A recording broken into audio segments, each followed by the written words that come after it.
Hello, and welcome to my YouTube channel, Reading Little Blue Books Out Loud While Stoned. This video, we're going to do part 2 of Little Blue Book number 102, titled Two Tales from Sherlock Holmes. And this is kind of a unique cover because there's something actually drawn on it. Most of them just have the title. And in part 2, we pick up with tale number 2, and it is titled A Scandal in Bohemia. Chapter 1.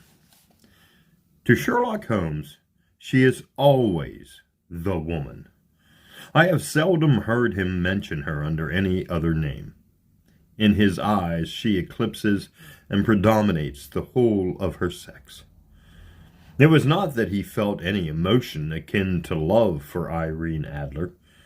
All emotions, and that one particularly, were abhorrent to his cold, precise, but admirably balanced mind. He was, I take it, the most perfect reasoning and observing machine that the world has seen. But as a lover, he would have placed himself in a false position. He never spoke of the softer passions, save with a gibe and a sneer. They were admirable things for the observer, excellent for drawing the veil from men's motives and actions. But for the trained reasoner, to admit such intrusions into his own delicate and finely adjusted temperament was to introduce a distracting factor which might throw a doubt upon all his mental results.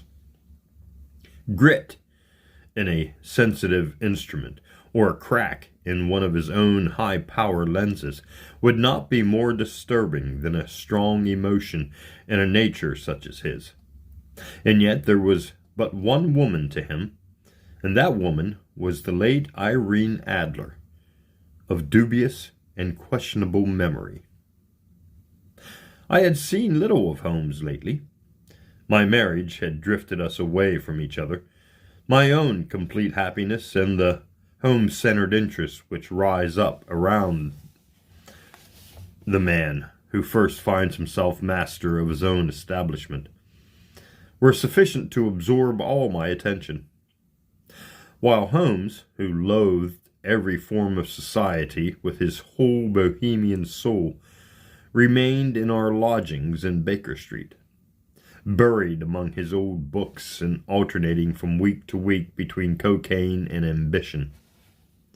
The drowsiness of the drug and the fierce energy of his own keen nature, he was still, as ever, deeply attracted by the study of crime, and occupied his immense faculties and extraordinary powers of observation in following out those clues and clearing up those mysteries which had been abandoned as hope by the official police.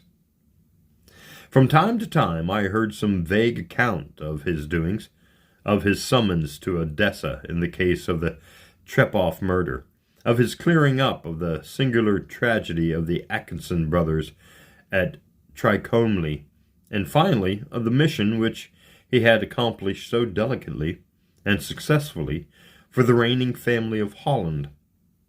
Beyond these signs of his activity, however, which I merely shared with all the readers of the daily press, I knew little of my former friend and companion. One night, it was on the 20th of March, 1888, I was returning from a journey to a patient, for I had now returned to civil practice, when my way led me through Baker Street.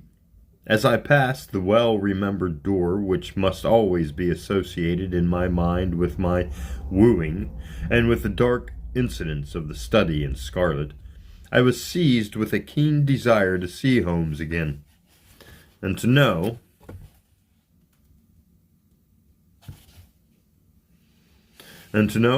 how he was employing his extraordinary powers. His room was brilliantly lighted, and even as I looked up, I saw his tall, spare figure pass twice in a dark silhouette against the blind. He was pacing the room swiftly, eagerly, with his head sunk upon his chest, and his hands clasped behind him. To me, who knew his every mood and habit, his attitude and manner told their own story. He was at work again. He had risen out of his drug-created dreams and was hot upon the scent of some new problem. I rang the bell and was shown up to the chamber which had formerly been in part my own. His manner was not effusive. It seldom was. But he was glad, I think, to see me. With hardly a word spoken, but with a kindly eye, he waved me to an armchair, threw across his case of cigars, and indicated a spirit case and a gasogene in the corner. Then he stood before the fire and looked me over in his singular introspective fashion. "Wedlock suits you," he remarked. "I think, Watson, that you have put on 7.5 pounds since I saw you." 7, I answered. "Indeed. I should have thought a little more, just a trifle more, I fancy, Watson.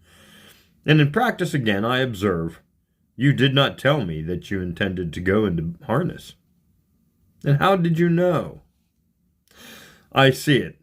I deduce it. How do I know that you have been getting yourself very wet lately, and that you have a most clumsy and careless servant girl?" "My dear Holmes," said I, "this is too much. You would certainly have been burned had you lived a few centuries ago. It is true that I had a country walk on Thursday, and came home in a dreadful mess. But as I have changed my clothes, I can't imagine how you deduce it. As to Mary Jane, she is incorrigible, and my wife has given her notice. But there again, I fail to see how you work it out."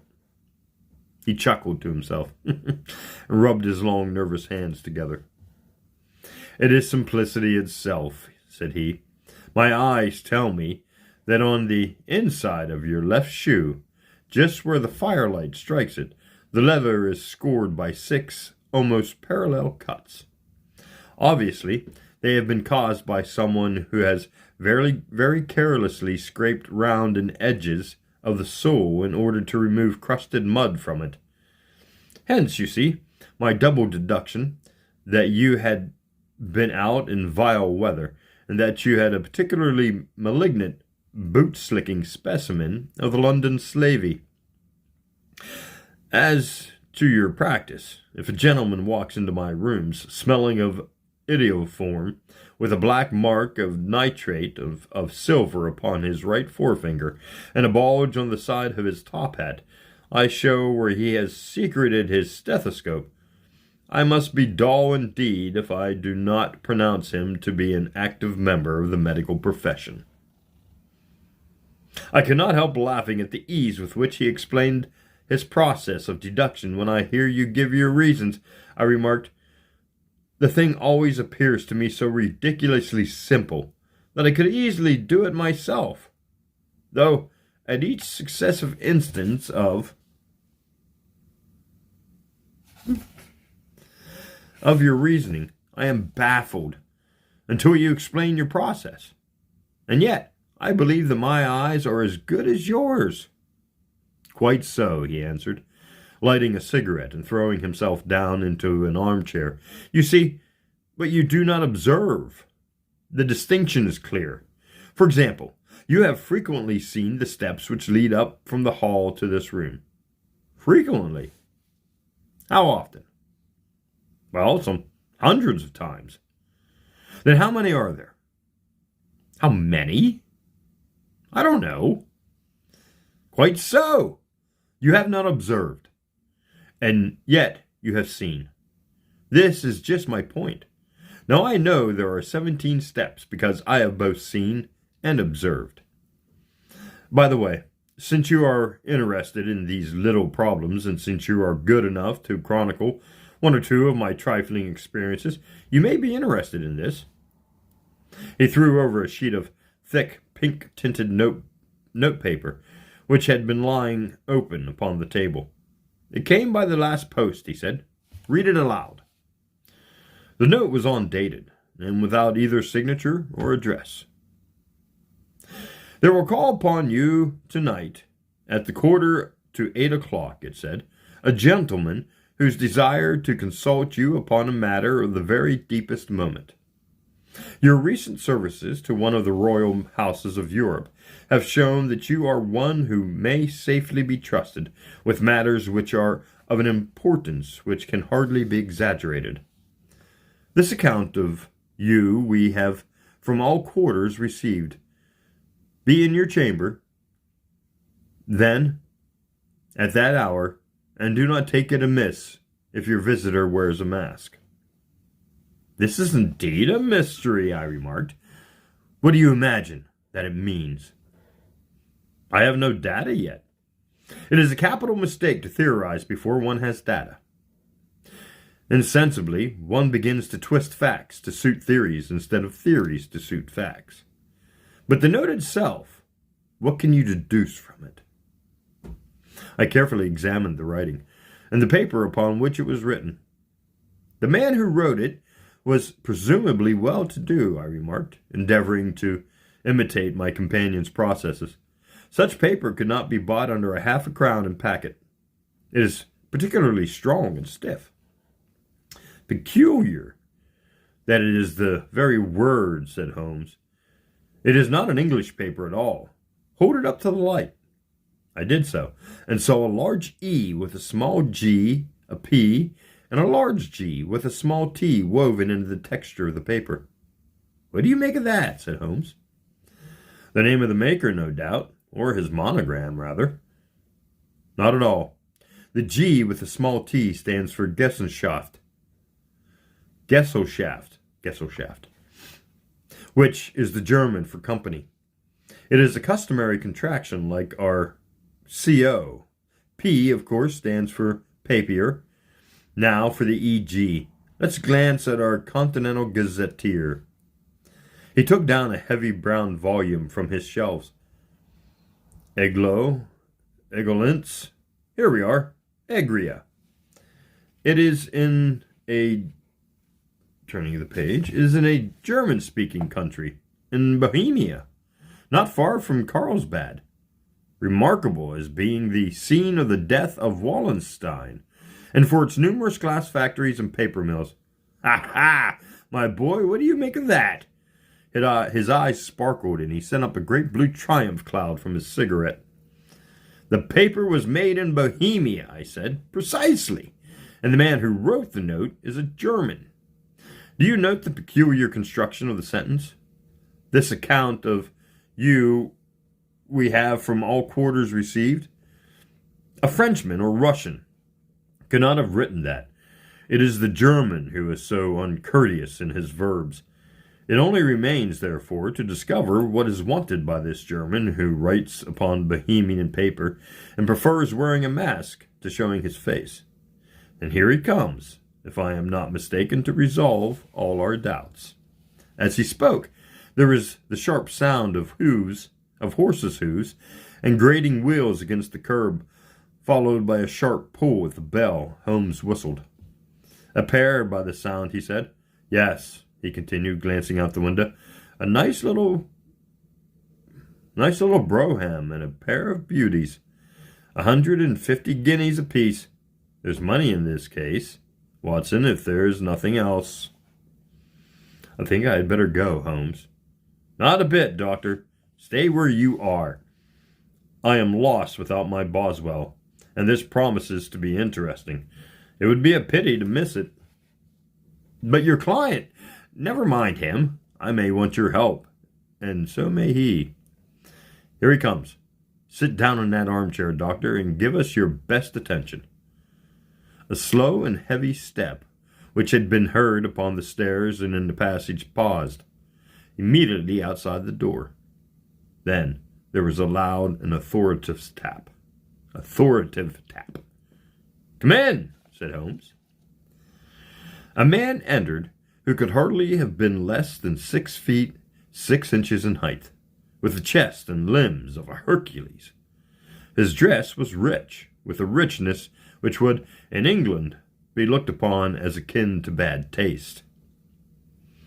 Heavy bands of astrakhan were slashed across the sleeves and front of his double-breasted coat, while the deep blue cloak which was thrown over his shoulders was lined with flame-colored silk and secured at the neck with a brooch which consisted of a single flaming beryl. Boots which extended halfway up his calves and which were trimmed at the tops with rich brown fur, completing the impression of barbaric opulence. Jeez, sounds like Santa Claus. Which was suggested by his whole appearance. He carried a broad-brimmed hat in his hand, while he wore across the upper part of his face, extending down past the cheekbones, a black Visgard mask, which he had apparently adjusted that very moment, for his hand was still raised to it as he entered. From the lower part of the face he appeared to be a man of strong character, with a thick hanging lip and a long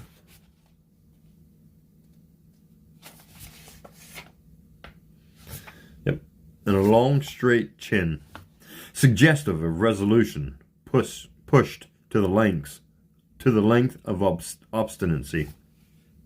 But that was a bit of a mouthful. "You have my note?" he asked, with a deep, harsh voice and a strongly marked German accent. "I told you I would call." He looked from one to the other of us, as if uncertain which to address. "Pray take a seat," said Holmes. "This is my friend and colleague, Dr. Watson, who is occasionally good enough to help me in my cases. Whom have I the honor to address?" "You may address me as the Count von Kram, a Bohemian nobleman. I understand that this gentleman your friend is a man of honor and discretion, which I must trust with a matter of the most extreme importance. If not, I should much prefer to communicate with you alone." I rose to go, but Holmes caught me by the wrist and pushed me back into my chair. "It is both or none," said he.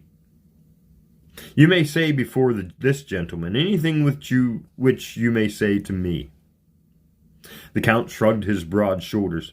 "Then I must begin," he said, "by blinding you both to absolute secrecy for 2 years. At the end of that time the matter will be of no importance. At present it is not too much to say that it is of such weight that it may have an influence upon European history."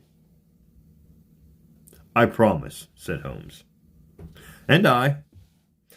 You'll excuse the mask," continued our strange visitor. "The august person who employs me wishes his agent to be unknown to you. And I may confess at once that the title by which I have just called myself is not exactly my own." "I'm aware of that," said Holmes dryly. "The circumstances are of great delicacy, and every precaution has to be taken to quench what might grow to be an immense scandal and seriously compromise one of the reigning families of Europe. To speak plainly, the matter implicates the great house of Ormstein, hereditary kings of the Bohemia." "I was also aware of that," murmured Holmes, settling himself down in his armchair and closing his eyes. Our visitor glanced with some apparent surprise at the languid, lounging figure of the man who had been, no doubt, depicted to him as the most incisive reasoner and most energetic agent in Europe. Holmes slowly reopened his eyes and looked impatiently at his gigantic client. "If your Majesty would condescend to state your case," he remarked, "I would be better able to advise you." The man sprung from his chair and paced up and down the room in uncontrollable agitation. Then, with a gesture of desperation, he tore the mask from his face and hurled it upon the ground. "You are right," he cried. "I am the king. Why should I attempt to conceal it?" "Why, indeed?" murmured Holmes. "Your Majesty had not spoken before I was aware that I was addressing Wilhelm Gottsreich.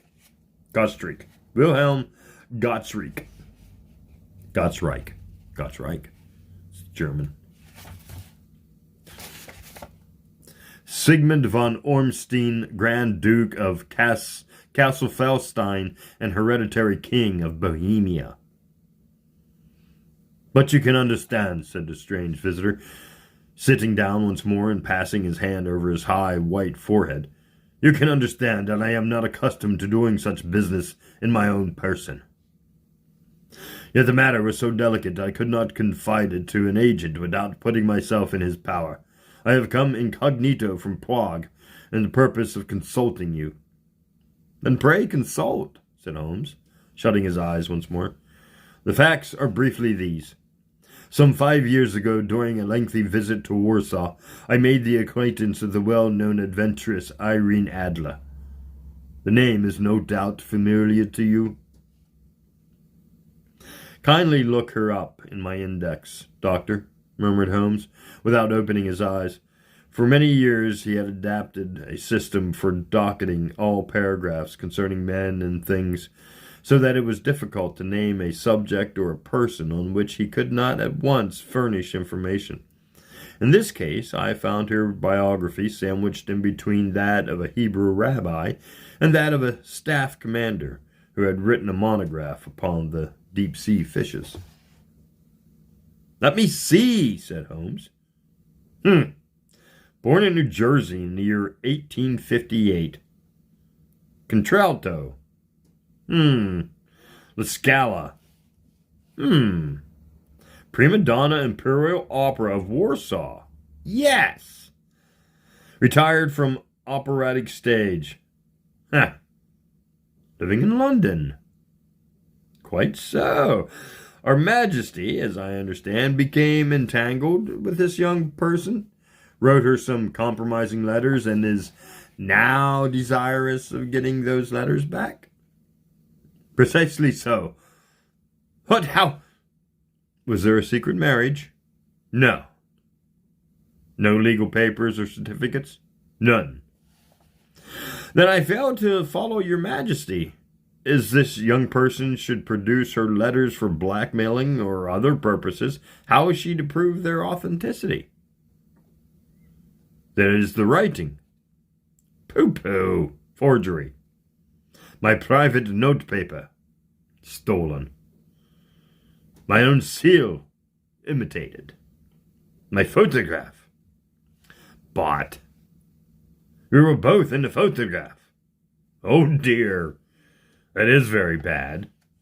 Your Majesty has indeed committed an indiscretion. I was mad. Insane. You have compromised yourself seriously. I was only crown prince then. I was young. I am but 30 now. It must be recovered. We have tried and failed. Your Majesty must pay. It must be bought. She will not sell. Stolen, then. 5 attempts have been made. Twice, burglars in my pay ransacked her house. Once we diverted her luggage when she traveled.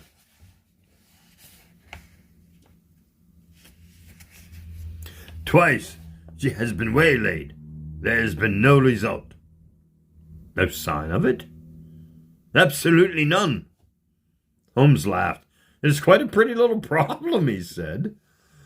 But a very serious one to me, returned the king reproachfully. Very indeed. And what does she propose to do with this photograph? To ruin me. But how? I am about to be married. So I've heard. To Clotilde Lothman von Saxe-Meinigen, second daughter of the King of Scandinavia. You may know the strict principles of her family. She is herself the very soul of delicacy. The shadow of a doubt as to my conduct would bring the matter to an end. And Irene Adler? Threatens to send him the photograph, and she will do it. I know she will do it. You do not know her, but she has a soul of steel. She has the face of the most beautiful of women and the mind of the most resolute of men. Rather than I should marry another woman, there are no lengths to which she would not go. None. You are sure she has not seen it yet? I am sure. And why? Because she said that she would send it on the day when the betrothal was publicly proclaimed. That will be next Monday. Oh, then we have 3 days yet, said Holmes with a yawn. That is very fortunate, as I have 1 or 2 matters of importance to look into just at present. Your Majesty will, of course, stay in London for the present? Certainly. You will find me at the Langham under the name of the Count von Kram. There I shall drop you a line and let you know how we progress. Oh, no, sorry, that was Holmes. Then I will drop you a line and let you know how we progress. Pray do so. I shall be all anxiety. Then, as to money, you have carte blanche. Absolutely. I tell you that I would give one of the providences of my kingdom to have that photograph. And the present expenses? The king took a heavy chamois leather bag from under his cloak and laid it on the table. There are 300 pounds in gold and 700 in notes, he said. Holmes scribbled a receipt upon a sheet of his notebook and handed it to him. And Mademoiselle's address, he said, is Brittany Lodge, Serpentine Avenue, St. John's Wood. Holmes took a note of it. One other question, he said, thoughtfully. Was the photograph a cabinet? It was. Then, good night, Your Majesty, and I trust that we shall soon have some good news for you. And good night, Watson, he added as the wheels of the Royal Brougham rolled down. Turning the page, rolled down the street. If you would be good enough to call tomorrow afternoon at 3 o'clock, I should like to chat this little matter over with you. And that is the end of chapter 1. And I think we'll stop there for part 2 of Little Blue Book number 102, titled Two Tales of Sherlock Holmes. Thanks for listening, and join me in part 3.